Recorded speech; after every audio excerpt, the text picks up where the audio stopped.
was bombshell testimony today by the prosecution's second witness in the Klansman gang trial in the Supreme Court in Kingston.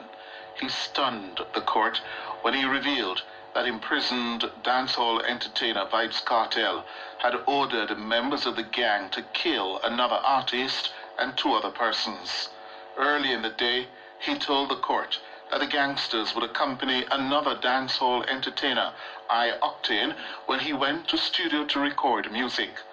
The former gangster turned state witness is testifying against 33 alleged gang members, including Andre Blackman Brand, the man he said headed the One Don faction of the gang. The witness says he was one of the dons in the gang entrusted with controlling Lauriston in St. Catherine. He also said he later helped undercover police to investigate the criminal organization. Stephen Simmons reports.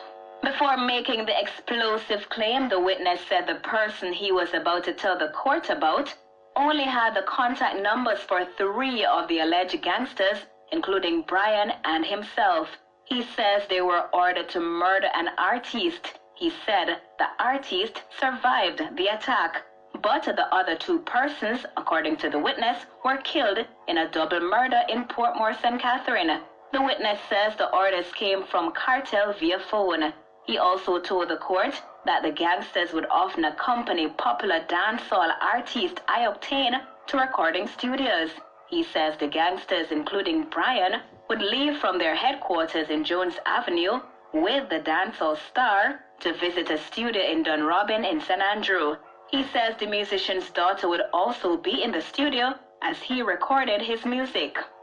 The prosecution's first witness had earlier told the court that Brian knew powerful people, stressing powerful artists. That witness had given that for the reason he was initially afraid of testifying against the alleged gang members. In the meantime, the former gangster turned state witness today detailed how he assisted undercover police officers to see firsthand the operations of the criminal organization. He says he met up with a police officer and a team from the Constabulary's Counterterrorism and Organized Crime Investigation Branch CTOC. According to the witness, he and the first police officer drove to Jones Avenue, where some of the alleged gangsters were located. He says while there, they both saw one of the alleged gangsters he called Rel climbing over a fence with a firearm in a black scandal bag. He says he introduced the police officer to the gangsters as his uncle, and they told him to take care of the former gangster turned state witness. According to the witness, they thought he was wanted by the police at the time. He says another gangster, Papa, had some ammunition in a soda bottle.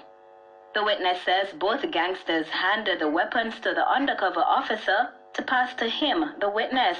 The witness says he left and headed back to where the CTOC team had parked, and then left and went to a hotel where he was staying.